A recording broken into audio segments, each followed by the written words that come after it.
umat agar umat itu beriman kepada agar umat itu mengikuti mereka. Ya. Mereka tidak ada kepentingan menyejahterakan keluarga. Mereka nggak ada kepentingan kemudian memimpin sebuah negara.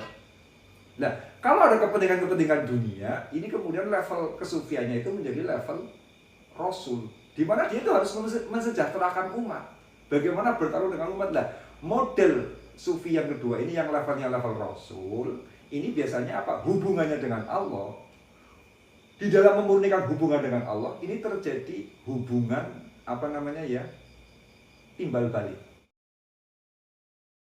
Oke Gus, selamat malam. Assalamualaikum Gus. Waalaikumsalam warahmatullahi wabarakatuh. Ya, ini saya lanjutkan Gus. Mungkin saya nggak begitu banyak paham masalah keberlimpahan, kesejahteraan, kemakmuran dan lain-lain. Tapi sedikit saya mencoba mengkaitkan hal tersebut karena jenengan seorang figur kiai, tokoh agama ini Gus ya. Jadi mungkin saya kaitkan ke situ Gus. Kan ada dalil khairihi wasarihi minallah, bahwa kebaikan dan keburukan itu berasal dari Allah. Kejahatan dan kebaikan, bahkan mungkin seperti malam dan siang, baik dan buruk, kaya dan miskin, semua dari Allah. Nah, terkait hal tersebut saya ingin penjelasan dari Gus Banan. Apakah itu memang mutlak seperti begitu Gus? Silakan Gus. Menurut jenengan keburukan itu kebaikan bukan? Nah, kalau sebagai seorang awam sih ya keburukan ya keburukan. Keburukan ya. Padahal keburukan itu adalah kebutuhan. Ya. Bukan cuma kebutuhan hidup kita, tapi kebutuhan alam semesta. Kayak gitu. Kebutuhan alam semesta. Jadi segala sesuatu itu, sistem alam semesta itu kan harus tarik menarik antara dua energi. Iya. Kita mau menciptakan yang namanya mau menciptakan energi mesin. Mau tidak mau, kemudian harus ada gesekan macam-macam di dalam mesin itu kan. Saya nggak tahu komponen-komponen mesinnya gitu kan. Rotasi, perputaran. Gitu. Jadi memang alam semesta ini dicipta oleh Tuhan itu dengan gesekan-gesekan energi itu. Gesekan-gesekan berbagai macam komponen. Sampai kita mau tepuk tangan harus benturan kan. Iya. Ya, kita maunya itu benturan apa maunya yang harmoni bergandeng tangan. Oke. Ya, padahal kita egois, kita maunya itu kita akan selalu bergandeng tangan. Dia tidak sadar ketika kita butuh tepuk tangan kita harus benturan. Nah, gitu loh. Makanya alam semesta ini adalah benturan dua persoalan, antara baik dengan buruk, antara hitam dan dua putih, kutub ya. Dua kutub saling berbenturan. Semuanya itu loh. Makanya ketika Tuhan itu bisa, Allah itu bisa kemudian mencabut semua kejahatan di alam semesta ini. Iya. Tapi itu nggak akan pernah dilakukan oleh Allah. Loh, setelah banjir bandangnya Nabi Nuh, itu orang durhaka sudah dimampuskan semuanya loh. Iya. Udah dibantai habis itu loh kan, kalau dalam cerita agama Abrahamik, kayak gitu loh. Tapi kenapa kemudian muncul lagi? Malah kemudian salah satu cucunya Nabi Nuh yang namanya Namrud, itu ya, yang namanya Namrud, kemudian membangun kedurhakaan yang luar biasa. Loh, sudah dihabiskan kok kemudian muncul kejahatan lagi. Karena kalau kemudian keburukan itu dihapuskan, akhirnya tidak ada keseimbangan.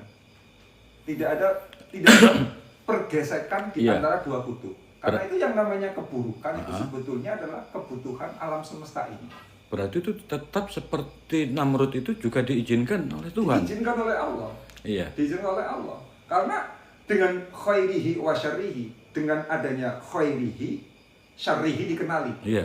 Dengan adanya syarrihi, khairihi dikenali. Kayak gitu. Dan bahkan keburukan untuk orang lain itu bisa menjadi kebaikan bagi yang lainnya. Kita itu kan mengambil manfaat kehidupan itu dari racun yang dibuang oleh orang lain.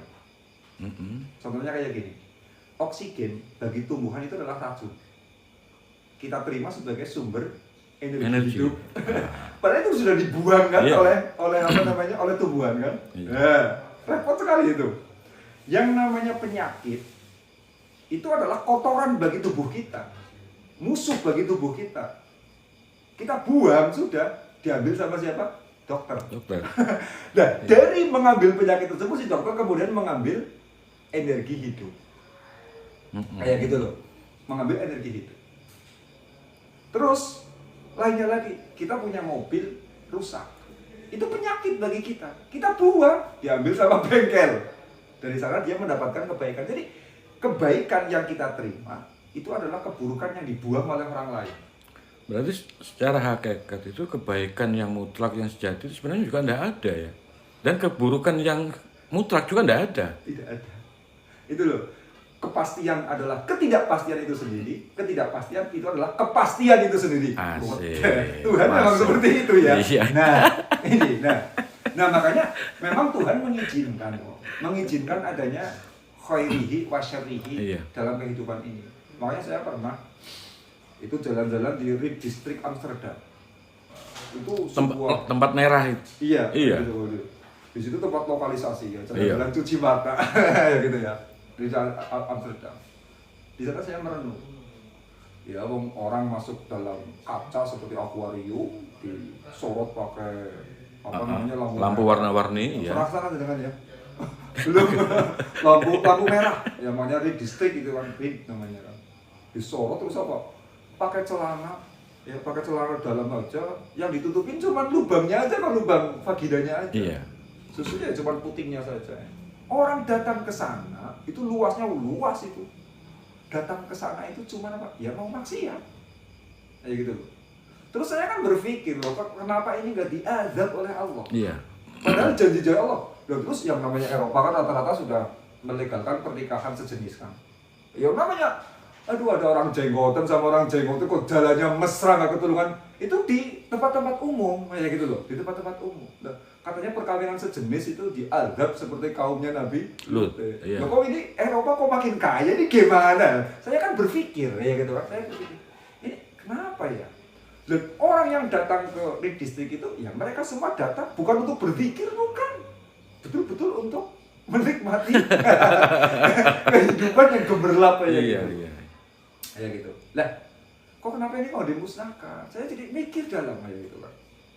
Nah, sesudah itu kemudian saya pergi juga ke Mekah untuk umroh. Lah, di sana saya juga, wah ini orang datang ke sini. Ya maksiatnya ada mestilah ya. Tapi mereka kebanyakan niat untuk berdoa, niat untuk berpikir. Satu tempat bumi itu dipelihara oleh Allah untuk suci. Satu tempat bumi yang lain oleh Allah dipelihara untuk kotor. Kayak gitu loh. Dan dua-duanya sama-sama dibiarkan oleh Allah, difasilitasi oleh Allah untuk menjadi tempat yang nyaman. Kayak gitu. Kemarin saya datang ke India itu, ke kuil emas agama Sikh itu, agama Sikh. Juga orang datang ke sana untuk berzikir, untuk berdoa semuanya sama seperti Ka'bah gitu loh. Kayak gitu. Lah, ini kok kenapa yang kotor ini nggak dimusnahkan? Karena sebetulnya yang kotor ini sedang menyeimbangkan energinya dengan yang suci. Gitu loh. Ini tuh karena apa? Yang kotor ini tidak akan pernah bisa mengontrol yang tidak akan pernah mengontrol yang suci kalau kemudian keduanya tidak dihidupkan. Kayak gitu loh. Kita tidak akan pernah bisa tepuk tangan kalau kemudian tidak dibenturkan. Makanya ini Mekah dipelihara oleh Allah, yang kotor ini juga dipelihara juga oleh Allah. Iya. Karena apa? Untuk menyeimbangkan energinya ini seperti hanya siang dan malam. Betul. Kayak gitu loh. Seperti hanya siang dan malam. Gitu. Jadi di situ saya sadar, makanya kalau kemudian dunia sudah bersih dari kejahatan, dari keburukan, yang terjadi kiamat. Iya. Kayak gitu loh. Ketika dunia itu hanya isinya adalah kejahatan saja, ya kiamat juga. Juga kiamat juga sama saja. Tubuh kita juga seperti itu. Iya. Tubuh kita itu kemudian apa? Ada energi-energi iblis, ada juga energi-energi malaikat. Ada kebaikan-kebaikan yang harus berjalan, ada keburukan-keburukan juga. Ada pahala juga ada dosa. Lah, kenapa saya itu masih hidup? Ya. Kenapa saya masih hidup, Mas Dodi? Dikarenakan saya itu masih punya dosa. Jadi dosa itu kemudian menjadi seperti listrik itu loh. Aliran min dengan aliran plus. Orang kalau sudah bersih dari dosa, dia mati. Atau orang sudah penuh dengan dosa, tidak ada pahala, dia juga mati. Makanya sebetulnya yang namanya dosa, ya kebutuhan. Kebutuhan kita untuk hidup. Itu loh, pahala juga kebutuhan kita untuk hidup. Iya. Jenengan masih hidup, maaf, jenengan pasti masih ada dosa. Iya. Jenengan amal soleh terus sampai bersih dosanya, seketika jenengan cabut nyawanya, mati itu loh. Karena seperti listrik, hanya mengalir plus, hanya mengalir min, ya udah nggak nyala listriknya. Kayak gitu loh. Harus dua-duanya ya. Kayak gitu nih. Nah cuma persoalannya dosa itu nggak usah disuruh. Kayak gitu loh. Nggak usah. Hai orang-orang yang beriman aja berbuat dosa karena itu kebutuhanmu. Ya nggak bisa begitu, karena apa? Dosa itu jalan secara auto. Oke. Gitu. Kalau begitu kan memang Tuhan itu memang memberi welas asihnya meskipun di tempat yang penuh dengan maksiat atau tempat yang suci. Berarti kita sendiri itu harus mencontoh sifat Tuhan seperti itu. Kita tidak bisa menjustifikasi kan. Misalnya kelihatan itu orang itu berbuat maksiat, dia akan masuk neraka kan tidak bisa. Karena itu sebuah permainan yang dilakukan oleh Tuhan ya. Iya. Memang adanya ancaman neraka untuk orang-orang yang berbuat buruk, kemudian adanya janji-janji pahala untuk orang yang berbuat baik. Itu sifatnya adalah sifat motivasi. Kalau hakikatnya, nanti wallahu a'lam itu urusan Allah, bukan urusan kita. Ya. Tapi manusia itu harus didorong. Saya kan tadi mengatakan, kenapa tidak ada perintah untuk menambah dosa? Padahal sebetulnya dosa itu adalah kebutuhan manusia juga untuk hidup. Itu jelas berpotensi untuk tambah. Itu sudah jalan sendiri. Makanya tugasnya sebuah kejahatan ya harus di-stop, dilarang. Kemudian muncul konsekuensi yang namanya hukuman atau adab dengan perbuatan dosa tersebut. Lah, kebaikan harus dipacu. Itu loh. Karena itu tidak bisa kemudian auto terjadi, harus dipacu. Dan ini adalah sifatnya sifat motivasi. Ya, sifat motivasi supaya manusia itu bergerak menuju kebaikan, kemudian berhenti dari kejahatan. Nah, adapun hakikatnya nanti itu bagaimana antara kebaikan dan keburukan melebur, itu ya melebur dalam sebuah keputusan Tuhan, yaitu urusan Tuhan, urusan Allah. Itu loh, Allah berkehendak segala hal, mau sesuai dengan konsistensi atau enggak. Makanya segala sesuatu itu urusannya dengan Allah, lima yasha. Bagi sesuatu yang dikehendaki oleh Allah. Insya Allah. Kalau Allah berkehendak, terus seperti itu, karena memang ada kehendak mutlak di mana kehendak tersebut laisa kamitslihi syai'un. Oke. Gitu. Ini saya kaitkan karena jenengan sebagai foundernya Spiritual Prosperity ya. Kalau memang itu sudah dikehendaki sama Tuhan, bagaimana dengan misalnya orang itu terlahir mungkin dari miskin, tidak punya duit, melarat gitu. Itu kan sudah dikehendaki. Sudah dikehendaki sama Tuhan tuh. Terus apakah nanti itu untuk jalan selanjutnya, masa depannya Tuhan memberikan free will secara langsung, secara utuh, secara penuh kepada orang tersebut atau bagaimana? Saya kira kalau masalah itu kan kemarin sudah ditanyakan dan saya sudah memberikan penjelasan kemarin ketika saya menjawab persoalan yang namanya takdir. Satu, takdir itu pasti itu berarti eksak ya. Kudrat itu pasti. 1 + 1 sama dengan 2. Itu eksak. 3 + 1 sama dengan 4. Itu eksak.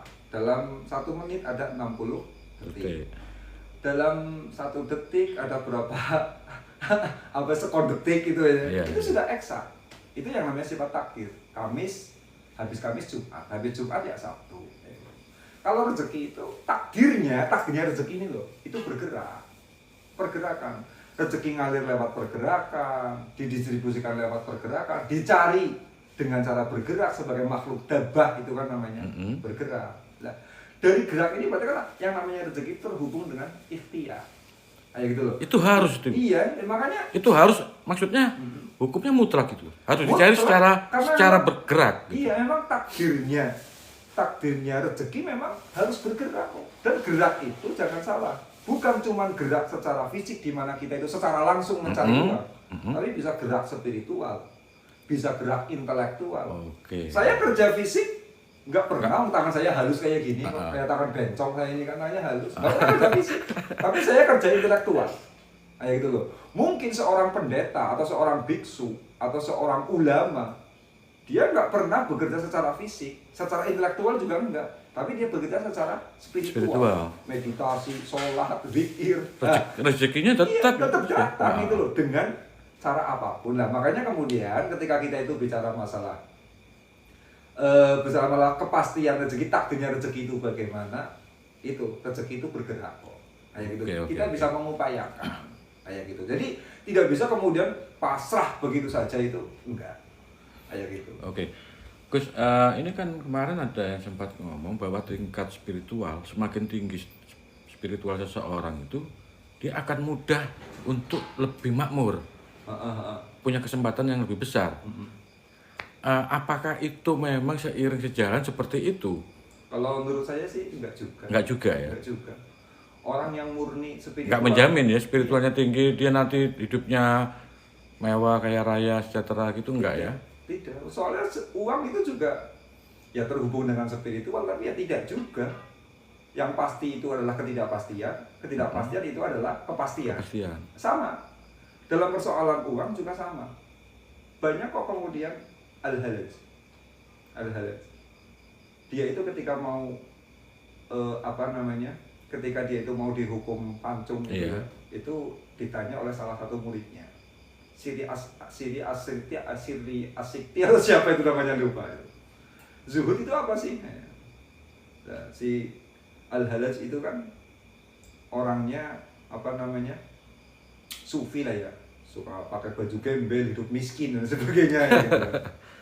Dia meludah, gitu. Begitu meludahi batunya itu seketika berubah menjadi emas. Kayak gitu loh. Lalu siapa? Zuhud itu apa sih? Zuhud, ya itu zuhud. Batu bisa dicipta menjadi emas. Berarti kan dia itu sudah tidak butuh sama sekali dengan namanya isi dunia. Dan makanya orang yang memurnikan spiritual itu kadang-kadang ya mereka itu tidak begitu saja uangnya itu datang, tidak. Tapi apa? Orang memurnikan spiritual kok kayak gini. Orang memurnikan spiritual itu berarti mengkosongkan kondisi, mengkosongkan kondisi hatinya. Kayak gitu loh. Nah ini akhirnya apa? Keterhubungannya dengan Allah, ya keterhubungannya dengan Allah. Terserah Allah mau ngasih apa, mau ngasih harta berlimpah, mau mencabut harta berlimpah, mau apa terserah. Karena apa? Ini sebagai menyediakan diri sebagai orang yang lillahi ta'ala atau orang yang kosong. Resikonya orang yang kosong, terserah Allah mau memberikan apa. Nah berarti apa? Dia menyerahkan kepada Allah, tinggal menggantungkan diri pada programnya Allah. Makanya banyak sufi yang kemudian menyatakan kalau saya dimasukkan neraka tidak masalah. Seperti Rabi'ah al-Adawiyah, kayak gitu kan. Banyak juga kemudian sufi yang kemudian kalau saya itu mau dimasukkan surga ya terserah, itu bukan urusan saya. Mau dimasukkan neraka ya bukan urusan. Ini namanya dimensi-dimensi orang-orang yang memurnikan diri kepada Tuhan. Makanya mereka sudah tidak ada obsesi dunia, tidak ada. Kayak gitu loh. Tapi dalam level spiritual, ya dalam level spiritual itu ada yang namanya level sebagai rasul. Kalau tadi yang memurnikannya levelnya level nabi loh. Mereka tidak punya program untuk mempengaruhi umat agar umat itu beriman kepada, agar umat itu mengikuti mereka. Ya. Mereka tidak ada kepentingan menyejahterakan keluarga. Mereka nggak ada kepentingan kemudian memimpin sebuah negara. Nah, kalau ada kepentingan dunia, ini kemudian level kesufiannya itu menjadi level rasul. Di mana dia itu harus mensejahterakan umat. Bagaimana bertaruh dengan umat lah. Model sufi yang kedua ini yang levelnya level rasul. Ini biasanya apa? Hubungannya dengan Allah. Di dalam memurnikan hubungan dengan Allah, ini terjadi hubungan timbal balik. Artinya kayak gitu, Allah, saya punya tujuan ini. Kepada jenengan, saya beramal ini. Saya punya tujuan ini. Saya sudah mengosongi gelas ini. Kayak gitu ya. Saya mengosongi gelas ini, tapi saya berkehendak untuk mengisi gelas ini dengan madu. Kayak gitu loh. Gelas ini sudah saya kosongi. Kemudian apa? Minta kepada Allah supaya gelas yang kosong ini diganti dengan madu. Dengan sebuah tujuan. Nah ini posisinya dengan Allah itu jadinya memang ada keterhubungan antara kepentingan manusia dengan kepentingan Allah. Nah, cuma sekarang persoalannya si sufi yang model kayak gini, yang tidak murni kepada Allah, ini orang yang murni apa enggak? Orang ikhlas apa enggak ini? Kira-kira? Ya ikhlas. Ikhlasnya di mana? Dia ada kepentingan kok. Ada kepentingan apa? Gelasnya dikosongi diganti dengan madu. ada kehendak, ya, ada kehendak. Ada Orang pamrih, ada kepentingan dengan Allah, tidak ada boleh. pamrihnya ya. Iya, ada pamrihnya. Ya gitu loh, ada pamrihnya. Nah, model orang-orang yang punya pamrih ini kira-kira itu ikhlas apa enggak? Enggak. Ikhlas itu. Loh, itu orang balik ikhlas. lagi. Iya, karena kayak gini. Ah. Karena seperti ini. Orang yang melayani Allah tapi dengan kepentingan itu sering dinilai sebagai orang yang tidak ikhlas loh. Padahal tidak seperti itu. Dulu saya itu awal saya di pesantren saya kaget. Ini kok para wali, guru-guru saya mengajarkan doa-doa tapi semuanya ada kepentingannya. Contohnya kok, ini kalau diamalkan bisa menarik rezeki. Iya. Nah, menarik rezeki itu kepentingan dunia kan? Iya. Ini kalau diamalkan bisa begini, menjadikan orang ya. itu mawaddah sama kita, cinta sama kita. Disegani. Iya kan? Ya gitu. Ini kalau diamalkan menjadikan kita derajatnya naik. Banyak kan amal-amalan seperti itu. Ini kalau diamalkan menjadikan ini. Banyak seperti itu. Lah itu kan orang pamrih semua. Punya pamrih semuanya. Lah, kalau para wali yang punya pamrih seperti itu dikatakan sebagai orang ikhlas, jelas salah. Jelas salah. Karena apa? Sudah jelas para wali, guru-guru saya menjalani semua. Orang-orang soleh itu menjalani semuanya. Kayak gitu loh. Makanya kalau ada orang mau mencoba lepas kepada Allah kosong tanpa kemurnian apapun, itu faktornya cuma minatnya saja. Minatnya itu dia itu memang ingin memurnikan diri kepada Allah, tapi bukan seperti itu yang namanya ikhlas. Kadang-kadang ikhlas itu ketemu pada orang yang punya pamrih juga kepada Allah. Itu loh. Karena kayak gini, kita mengabdi kepada Allah itu kan sebuah energi. Namanya energi spiritual. Iya kan? Semua sistem alam semesta itu, semua energi di alam semesta itu bisa dikonversi. Ada kelasnya juga ini, kelas ini, konversi energi namanya. Itu semua energi alam semesta ini bisa dikonversi. Contohnya air, kita bisa konversi menjadi listrik. Kalau listrik di sini itu dari bendungan Mricang sini, Banjarnegara. Itu. Coba di bendungan yang digunakan, yang airnya dikonversi menjadi listrik, ketika air di bendungan tersebut digunakan sebagai energi listrik atau tidak, itu airnya di sana utuh nggak? Kayak gini, di bendungan Mricang, airnya itu sudah dikonversi menjadi listrik. Dengan di bendungan Mricang, airnya tidak dikonversi menjadi energi listrik, itu airnya utuh, tetap utuh apa enggak? Tetap. Utuh kan? Ya. Dikonversi ya utuh, tidak dikonversi ya utuh. Angin kita konversi menjadi listrik, utuh enggak? Iya, tetap utuh, iya. Tidak dikonversi ya utuh, tidak dikonversi juga utuh. Kayak gitu loh. Cahaya matahari, surya, seperti itu kan? Dikonversi ya utuh, tidak dikonversi juga utuh. Padahal semua energi alam semesta itu bisa dikonversi. Makanya energi spiritual ini juga bisa dikonversi. Contohnya misalkan kayak gini, kita mengamalkan waqiah, dikonversi biar rezekinya lancar. Kayak gitu ya. Kita sholat duha, biar rezekinya lancar. Saya sodako, biar anak saya soleh. Kayak gitu loh. Saya sodako, biar saya berlimpah kaya. Itu namanya hukum konversi. Lah, kalau tadi air dikonversi menjadi listrik, airnya tetap utuh. Sinar matahari dikonversi listrik, sinarnya tetap utuh. Angin dikonversi listrik, anginnya utuh. Kira-kira energi spiritual berupa lillahi ta'ala dikonversi dengan pamrih, itu utuh apa enggak? Ya utuh juga. Utuh. Makanya orang punya pamrih dengan Allah ya, ketika dia beramal soleh, itu tidak mengganggu ikhlasnya sama sekali, tidak mengganggu kemurniannya sama sekali. Tapi model orang yang melaksanakan cara-cara seperti ini adalah mereka para sufi yang punya level-level rasul. Memang mereka bertugas menyejahterakan dunia, akhirnya ada kepentingan. Wong mereka menjadi presiden, wong mereka menjadi ulama, wong mereka menjadi pejabat, wong mereka menjadi pedagang. Itu ada visi-visi hebat yang ada dalam hati mereka, sehingga apa? Semua pengabdiannya kepada Allah dikonversikan dengan kepentingan-kepentingan tersebut. Bagaimana supaya jadi sukses dan apa? Ikhlasnya sama sekali tidak hilang. Karena semua energi ketika kita konversi ternyata tetap energinya utuh. Ya. Lillahi ta'ala dikonversi menjadi apa saja utuh. Nah, sebab ini kemudian guru-guru saya di pondok pesantren, saya baru ngeh di situ. Wah, betul-betul guru-guru saya itu orang ikhlas. Mereka tahu itu yang namanya hukum konversi. Mereka mengajarkan, ini loh kamu puasa berapa hari, nanti faedahnya ini loh kamu baca wirid ini, faedahnya ini itu terus ya gitu. Gini Gus, saya tertarik tadi yang waqiah itu. kok kenapa waqiah itu cenderung katanya untuk melancarkan rezeki?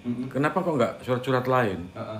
Padahal kalau dilihat dalam terjemahannya kan itu kan jauh banget dengan urusan rezeki kan ya. Gimana itu Gus? Saya tanya kenapa kok sholat subuh 2 rakaat? Nggak tahu saya. Nggak tahu. Tahu. Kenapa zuhur 4 rakaat? Nggak tahu. Nggak tahu juga. Iya. Padahal kalau kita lihat secara rasional, subuh itu kan waktunya santai, baru bangun tidur. Seharusnya kan 4. Zuhur kan lagi kerja, lagi sibuk-sibuknya zuhur itu kan. Kok malah 4, seharusnya 2 kan? Kita demo seperti itu. Loh kenapa kok kita tahu-tahu menerima subuh itu 2, kemudian zuhur itu 4? Itu yang namanya, kalau dalam agama namanya hukum qot'i, sesuatu yang sudah disampaikan secara qot'i dari Nabi. Sama saja seperti waqiah. Waqiah itu jelas hadisnya sahih bahwa baca surat waqiah itu menjadikan melancarkan rezeki. Itu jadi kita nggak tahu alasannya, sama seperti kenapa subuh 2 rakaat, nggak tahu alasannya. Kayak gitu loh. Kenapa waqiah melancarkan rezeki? Nggak tahu, memang Nabi mengajarkan seperti itu. Itu loh masalahnya loh. Kayak gitu. Lalu sekarang sholat duha. Loh kenapa kok sholat duha katanya dijanjikan menarik rezeki, padahal cuma beda niatnya saja kan. Usolli surat duha sama usolli surat tahajud. Cuman beda niatnya saja kok ini energinya jadi menarik rezeki. Nggak ada alasan logis sama sekali. Dan tidak semua persoalan itu dilogiskan. Nggak mampu kita ya.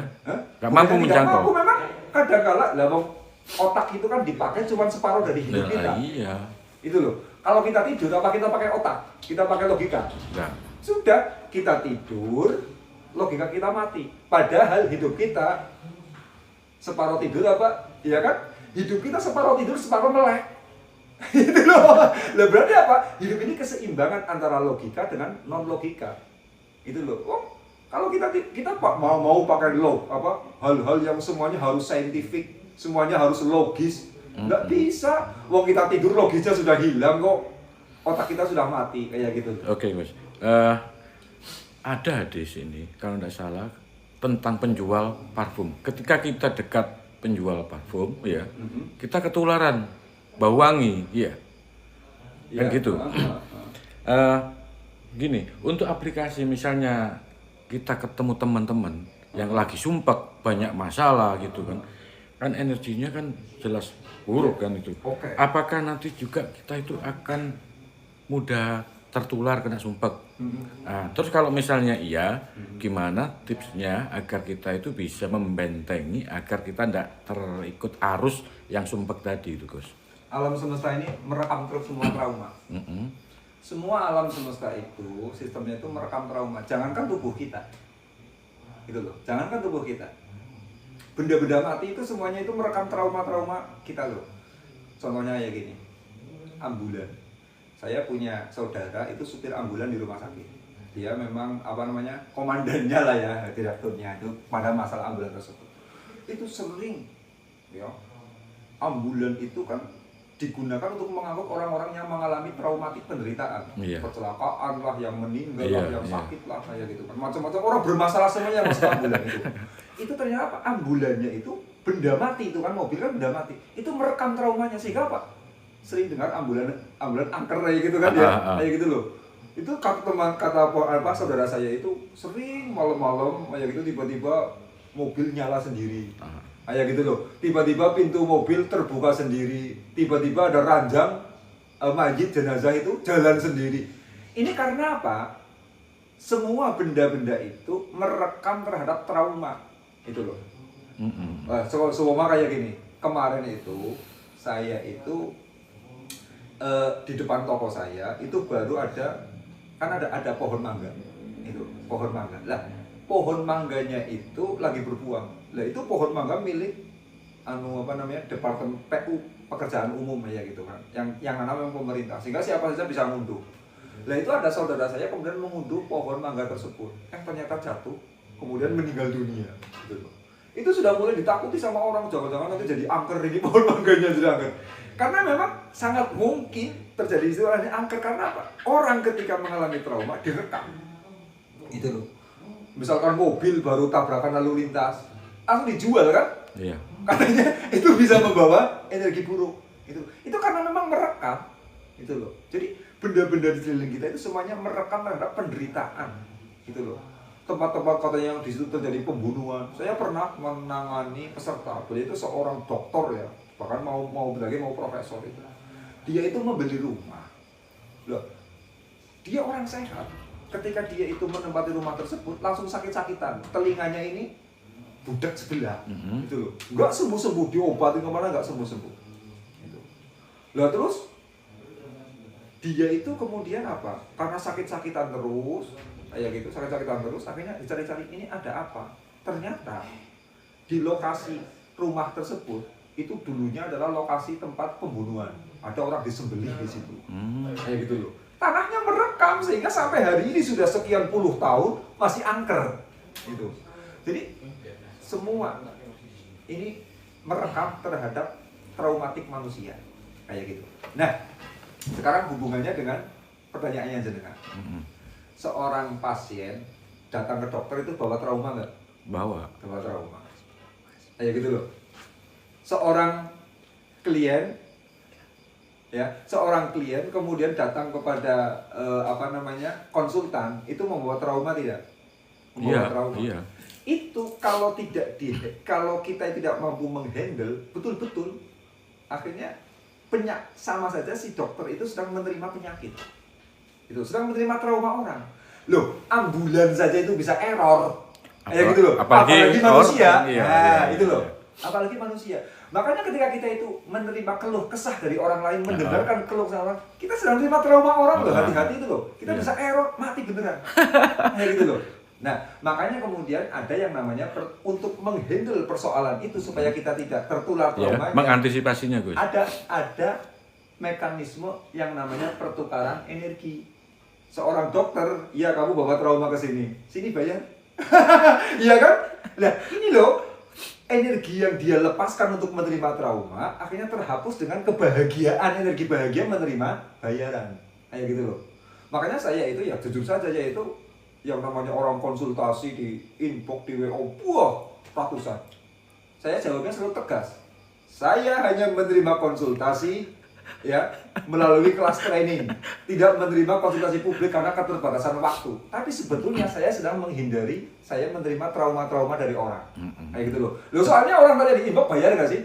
Tetap harus ada pertukaran energi. Iya, mereka nggak berikan pertukaran apa-apa. Nanti saya yang bobrok. Tapi masalahnya gini, Gus. Misalnya saya ketemu teman akrab, mulai dari kecil ini, datang, curhat, lagi gini, duitnya habis, gini-gini, mau beli beras, mau beli bensin, tidak punya rokok. Terus kita mau mengharapkan energi kan juga ya tidak mungkin, Gus. Pertukaran energinya. Nah, dengan orang-orang yang bermasalah seperti itu, kalau memang tidak ada pertukaran energi, ya kita ambil jarak lah, menjauh lah, jangan mendekat. Kayak gitu loh. Bukan kita nggak mau menolong, tapi takut malah kita mencelakai diri kita sendiri. Karena tugas kita kan yang pertama berbuat baik kepada diri kita sendiri. Kayak gitu loh. Tugas kita yang pertama itu berbuat baik kepada diri kita sendiri. Kalau kita sakit, kita bisa menolong orang lain nggak? Kayak gini ya, dengan badannya lagi pegel-pegel. Bisa nggak nolong orang lain dengan cara mijitin? Nggak bisa. Nggak bisa. Kalau kita sakit, kita nggak bisa nolong orang lain. Yang gini kok, gitu loh. Yang jelas itu waktu datang kan misalnya kita lagi enak, lagi sehat, lagi fit, kan datang itu. Lah iya, makanya urutannya kayak gini. Urutannya saya lagi menggambarkan dulu, ya jangan ditabrak dulu. Ya, kalau tubuh kita itu sedang sakit, kita nggak mungkin bisa nolong orang lain. Nah, sekarang tubuh kita sedang sehat. Kemudian ada orang datang memberikan trauma kepada kita, mengeluh kesah masalah ini dan sebagainya. Kok kira-kira kemudian menjadikan kita tidak mampu untuk menghandle, menjadikan kita sakit? Ya menjadikan kita tolong menyehatkan diri kita dulu. Jangan buru-buru menyehatkan orang lain. Sehatkan diri kita. Makanya kalau kemudian nggak ada pertukaran energi, kok kita nggak mampu menghandle, ya sudah kita ambil jarak dulu saja. Bukan kita nggak mau menolong, tapi kan tugas kita harus menolong diri kita sendiri dulu. Gitu loh. Karena kalau diri kita sudah sakit, ya kita nggak akan pernah malah memberikan manfaat kepada orang lain. Kalau kita pas sehat bugar, Gus. Gimana? Kalau kita pas sehat bugar. Lah iya. Iya. Kan itu kan kita kalau seolah-olah itu kan ada anti sosial. Kita istilahnya memperenggang silaturahmi. Kita nggak care, nggak peduli dengan teman, sahabat. Gimana tuh, Gus? Lah itu, sedangkan kurang paham ini, nggak paham ini. Ya, sedangkan nggak paham. Kayak gini maksudnya, ya. Kita dalam keadaan segar bugar. Iya. Ada orang minta pertolongan. Kita harus melihat diri kita dulu. Iya. Kita mampu nggak menghandle untuk menolong dia, menjadikan kita trauma apa enggak, energi kita cukup apa enggak, kayak gitu loh. Kalau cukup? Nah, kalau cukup ya kita tolong, kayak gitu. Kalau cukup kita tolong, kayak gitu loh. Tapi kalau nggak cukup, kira-kira nanti malah saya semakin ringsek karena ini sangat merepotkan, kayak gitu ya. Ya benar kita menjauh. Lah, biasanya kita bisa mengukur kita cukup atau tidak. Ini kita harus tahu dia sangat menyerap energi kita apa enggak. Seberapa besar masalahnya juga. Sampai di sini enak kayak gitu ya. Iya, Orang enak banget, terus apa nggak ada ngertinya apa-apa sampai di hati itu enak. Lah itu tanda kita itu sudah diambil energinya terlalu banyak. Lah kalau kita itu dilepaskan energinya begitu saja, ini bisa menjadikan kita itu menjadi tempat pembuangan sampah. Kayak gitu loh, teman-teman. Nah, kalau orang sudah membiarkan dirinya di tempat pembuangan sampah, dia sendiri nanti akan sakit. Mudah sakit. Kayak gitu. Benar. Contohnya dulu itu ada yang sistem pengobatan yang orang Dayak itu perempuan siapa dulu ya? Bu Ida. Ya Ida Dayak. Dulu kan viral sekali pengobatannya itu kan. Ya, pengobatannya viral sekali. Sekarang beritanya di mana coba? Sekarang beritanya kemana itu Bu Ida? Hilang. Hilang benar. Padahal dia itu menolong orang dari tempat ke tempat, dimanapun seluruh Indonesia dengan gratis. Ya, menolongnya gratisan itu. Tidak ada pertukaran energi. Akibatnya apa? Dia nggak kuat kan? Sekarang dia lenyap. Itu. Sekarang dia itu lenyap, nggak ada di sini. Nggak tahu di mana sekarang dia itu. Kenapa dia lenyap? Tidak kuat energinya. Karena apa? Terus-terusan menerima trauma dari orang lain, itu loh. Makanya ya ikhlas ya ikhlas, tapi yang namanya ikhlas tidak ada hubungannya dengan kita menerima bayaran atau tidak. Berarti kita harus bisa mencari titik di mana kita harus bisa lebih bijak dalam istilahnya melihat situasi masalah tersebut. Iya, betul. Kita tidak serta-merta ingin memberi penerangan dengan api atau cahaya, tapi kita sendiri terbakar gitu. Lah iya, jadi kita nggak bisa. HP ini tidak bisa menerangi apapun, tidak bisa berfungsi apapun kalau tidak ada baterainya. Itu loh. Oke, Gus. Lah, iya. Bisa baterainya ini bertambah apabila kemudian kita itu cas. ngasih energi ke dalam diri kita sendiri. Oke, gitu. Gus. Ini mungkin yang terakhir, Gus. Tadi sempat Gus Banan ngomong masalah yang kekasih Tuhan yang levelnya Rasul. Itu kan berarti kan sudah dekat banget dengan Tuhan berarti, Gus ya. Levelnya apa? Yang level kekasihnya Tuhan itu yang Rasul tadi kan dekat. Hubungannya dengan Tuhan sangat dekat ya. Iya. Untuk seperti beliau-beliau itu, seperti kekasihnya Tuhan itu, apakah masih tetap dibutuhkan doa ketika mempunyai suatu keinginan, kehendak atau suatu masalah? Itu gimana, Gus? Karena kan sudah dekat ini, Gus. Iya. Gimana, Gus? Memang level awal-awal spiritual itu mau berdoa sama Allah itu rasanya sungkan, malu. Malu. Tapi kemudian yang namanya doa ya itu adalah ibadah. Kayak gitu loh. Nah, kita tinggal sebetulnya memposisikan diri kita bagaimana dengan Tuhan. Kayak gini ya. Oke. Paham. Kalau saya merasa bahwa saya adalah seorang hamba yang sedang menyuruh-nyuruh atasannya, menyuruh-nyuruh Tuhan, kita akan punya perasaan berdosa dengan doa. Iya. Tapi kalau perasaan kita, saya adalah hamba yang butuh pertolongan Tuhan, akhirnya apa? Menjadi kesalehan kan? Sebetulnya persoalan doa sama seperti itu. Di mana kita menempatkan kok? Kita meminta nggak ada masalah. Level Allah itu adalah Tuhan yang menjanjikan akan mengijabah. Itu loh. Makanya ini para rasul para spiritualis yang level rasul, wah mereka itu doa nggak ada selesainya. Leung yang namanya Mbah Dalhar itu kan doanya Allahumma kitra kitri. Waktu congol. Iya kan, akeh bebek, akeh meri. Nah, itu kan coba. Iya. Masya Allah, sampai bener akeh bondo, akeh santri. Gitu loh, akeh bondo, akeh santri. Loh, ini kiai kok malah berdoa supaya akeh bondo, akeh santri. Ini ulama, ini wali. Loh, kenapa kok terjadi seperti itu? Beliau itu menempatkan bahwa saya adalah hamba yang punya cita-cita, saya hamba yang punya visi, saya hamba yang punya tujuan memperbaiki dunia. Akhirnya mau tidak mau dia itu kemudian memohon kepada Allah. Posisinya sebagai hamba loh. Lah, kadang ada sufi yang mau berdoa itu sungkan gitu loh. Iya. Nah, itu sebetulnya sufi-sufi yang sebut adalah sufi-sufi yang modelnya sufi memurnikan diri. Sufi yang sifatnya itu sebagai nabi. Tugasnya memang hanya terhubung antara dia dengan Allah kok. Tidak disuruh untuk menata alam semesta, tapi hanya menghubungkan hatinya dengan Allah. Ya, gitu. ketika misalnya punya alasan, aku tidak usah berdoa, Tuhan sudah terlalu banyak memberi. Jadi hanya mengucapkan syukur dan syukur gitu. Berarti kalau sudah bisa memposisikan pada level itu juga ya tidak apa-apa. Nah, Ya. itu tidak berdoa dengan rasa bersyukur, itu doa apa bukan? Mengaturkan rasa syukur gini aja, iya. Kita itu memaksimalkan rasa syukur sehingga Iya. kita tidak pernah meminta kepada Iya. Allah.